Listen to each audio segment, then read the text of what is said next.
E aí, gente, vocês que acompanham os meus canais no YouTube, Instagram, Facebook, vamos lá.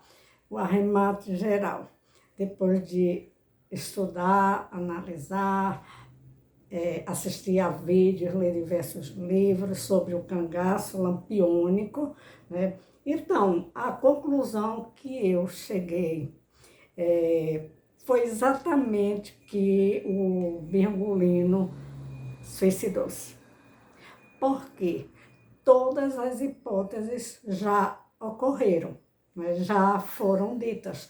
Muita gente já foi lá em Angico, já fez, já andou no local, né? Já fizeram medição, como é que é a bala que foi atingir o Virgulino, de onde saiu a bala, a direção. Existem inúmeros vídeos e todos os anos as pessoas vão lá e fazem essas análises, né?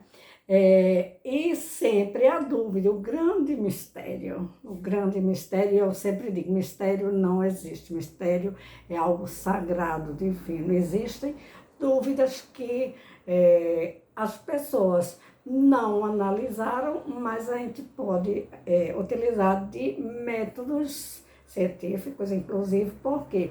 Porque eu digo que uso o método científico, porque eu estudo em especial a personalidade do Virgulino. É possível? Claro que sim. Por quê? Porque desde o pai da psicanálise, isso é objeto de estudos digamos assim, da parte criminal, né, do direito, e então de peritos, de legistas, médicos legistas, em especial também dos peritos, para que se chegue a um consenso. Aquela pessoa foi morta ou mataram, quem foi que matou, isso examinando o local, né? Ao médico legista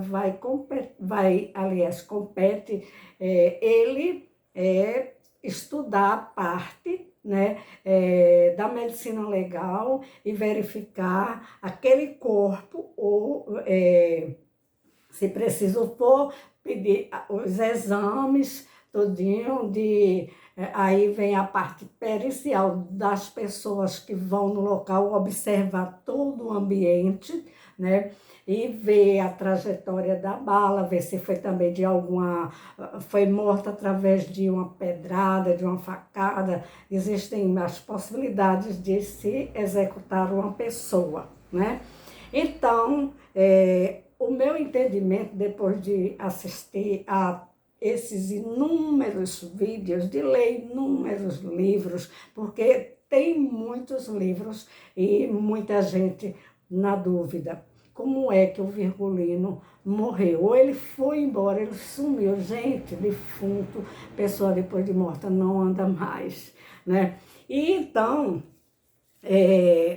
as pessoas que estiveram no local, que estavam no local, os que morreram foram 11, que eram Enedina, o Lampião, a Maria, o Luiz Pedro, Alecrim, Quinta-feira, Marcela, Cochete, Luiz de Tereza, Mergulhão, Elétrico. Esses daí depois foram mostrando, esse daqui é fulano, esse é fulano, tudo nome, tudo alcunha, né? Pode observar que nenhum tem um nome próprio, né? A própria Maria Deia era só Maria e diziam que era Maria Bonita, certo? Então, o meu entendimento, depois de verificar tudo, de estudar e ver as possibilidades, né?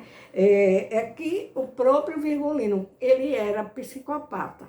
Os psicopatas, quem quiser pode estudar, e quem tem a formação acadêmica em psicologia, médicos psiquiatras, no caso, né, médico psiquiatra, e na psicanálise, então vai entender exatamente o que eu vou dizer. Um psicopata do tipo, aliás, porque existem níveis, no nível do serial killer, como era o Virgulino, ele dele, né? Ele não tem a lei do Estado, ele não obedece à lei de ninguém, nem do próprio Pai, nem do Pai eterno, que quem tem a lei do Pai eterno não mata, e a lei do próprio Pai, que ele também ignorava, né? Então, o Virgulino, ele já estava numa situação muito difícil, ele estava, digamos assim, já para aquela época, né?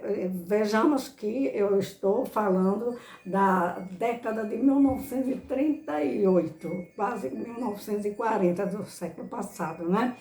Então, se o Virgulino ele já não tinha mais condição de viver nos sertões, né? Porque foram 7 estados, ele não tinha como sair dali, e ir para outro estado ou para qualquer outro lugar, mesmo da forma que alguns outros cangaceiros fizeram. Foi o caso da Cila, do Zé Sereno, e alguns outros foram presos, que não foram. O Cadieiro também saiu, debandou dali.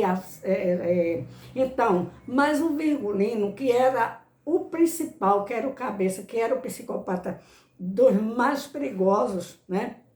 Vejam só, quando eu falo em psicopata, eu também vou falar na Dadá, viu? A Dadá também, ela não se entregava. E tanto que ela brigava com o Corisco, que ela dizia que ele trocasse a saia com ela. Então, ela também era uma grande psicopata, foi uma psicopata. E ela foi presa, mas depois ela mentiu tanto, e os psicopatas são assim, ardilosos, cheios de mentira, dessas coisas, né? Então, depois ela ela saiu da prisão e depois ficou mentindo, contando histórias estapafúrdias, coisas que ninguém, quem estuda, sabe que o psicopata, ele não se rende, né? A Dadá só foi presa porque estava com uma perna estrangulada, né? E ali cortar aquela perna dela, e então aí ela já ficou presa, mas ela também não se entregava não, nem ela deixou o Corisco se entregar. Então, vamos para o Virgulino, para ser mais rápido. O Virgulino, ele foi para aquele local, ali em Angicos. Aí as pessoas dizem assim, porque era um lugar muito perigoso. Ele já sabia o que ia fazer, ele sabia. E ele, como ele não se entregaria jamais às polícias, ele jamais seria um preso, né? Porque ele era, o tipo dele era do nível mais perigoso, era o psicopata do tipo serial killer. Então, ele vai para aquele lugar. Por que eu digo que ele suicidou-se? Porque ele estava ali naquele local, em Angicos, estava num lugar que, segundo o Zé Sereno e a Cila disseram assim, mas compadre, aqui é um lugar muito perigoso. Ele sabia que era, mas ele planeja ir para ali. Por quê? Ali ele faria o que ele queria e ele deixava todo mundo na dúvida, que o psicopata é assim, gente. Ele deixa todo mundo na dúvida, ele é mentiroso, ele é ardiloso, ele é uma pessoa sem sentimento nenhum, e para ele fazer isso não tem surpresa nenhuma. Por que eu digo? Porque o Durval, né, o depoimento não foi depoimento, depoimento é na polícia. O Durval, quando deu a entrevista para Paulo Gastão perguntou como é que o Virgulino, uma pessoa tão experiente, não deu um tirinho. Tem aí o vídeo, né, no YouTube. Nem um tirinho ele não deu, uma pessoa experiente como o Virgulino não só tinha uma arma, gente. Virgulino tinha muita munição. O Virgulino, ele era capaz de qualquer coisa, até mesmo de forjar a própria morte, mas no caso, eu entendo que ele preferiu se matar a se entregar, porque ele não tinha como recuperar. Um psicopata não se recupera.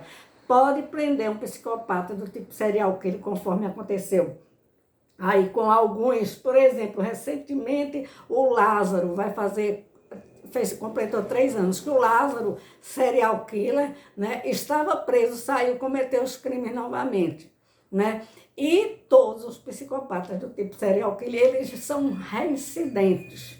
Eles eles cometem o crime e se descobre que foi aquela pessoa, porque é sempre da mesma forma, da mesma maneira que eles executam as suas vítimas. É com muita frieza, né? E então o Virgulino, quando ele foi para aquele lugar, que era um lugar assim de penhascos, né, de muita pedra, essa coisa toda, um lugar de difícil acesso, e um lugar que ele estava não tinha saída, certo? Alguns cangaceiros fugiram, foi o caso de Zé Sereno, da Sila, do Candeeiro, eles fugiram porque eles estavam no lugar que podiam fugir.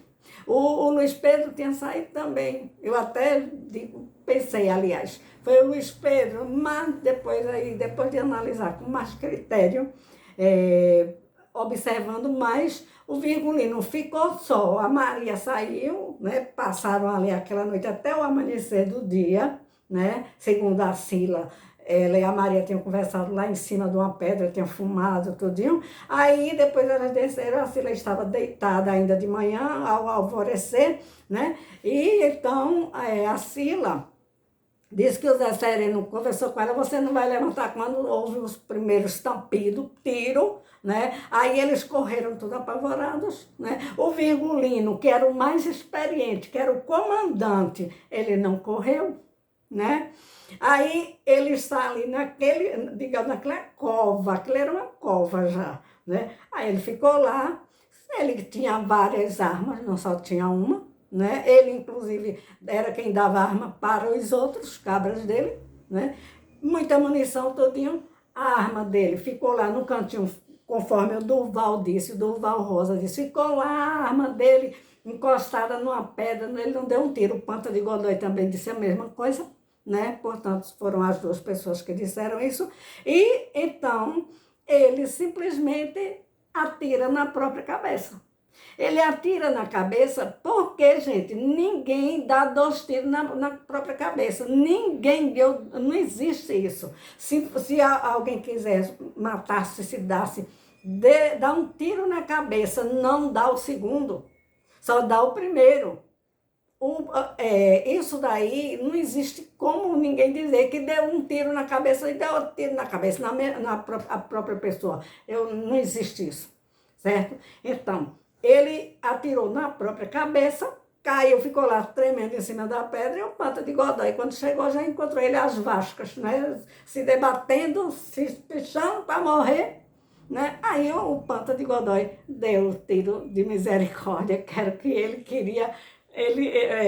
Todo mundo, no caso, qualquer pessoa, aliás, né, que suicidasse dessa forma, dando um tiro na cabeça, claro que vai, ali, em questão de minutinhos, vai morrer, né? Então, ele já não tinha mais como levantar-se, não tinha mais como sobreviver, não havia mais possibilidade.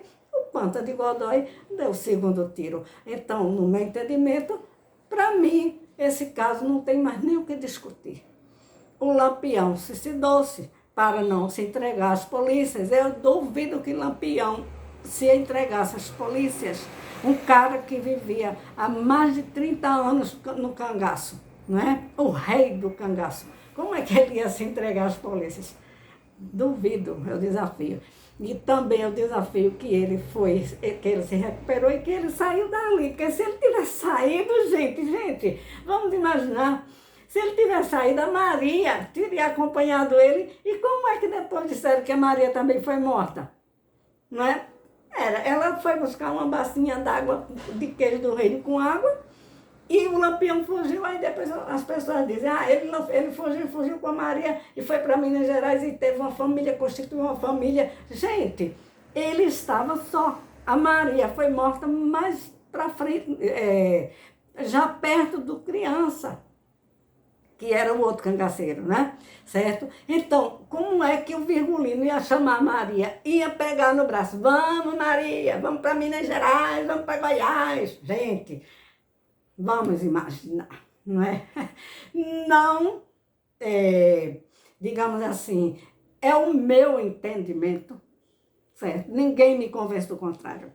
Ninguém vai me convencer do contrário, que não foi o próprio Virgulino que deu cabo da própria vida. Ok?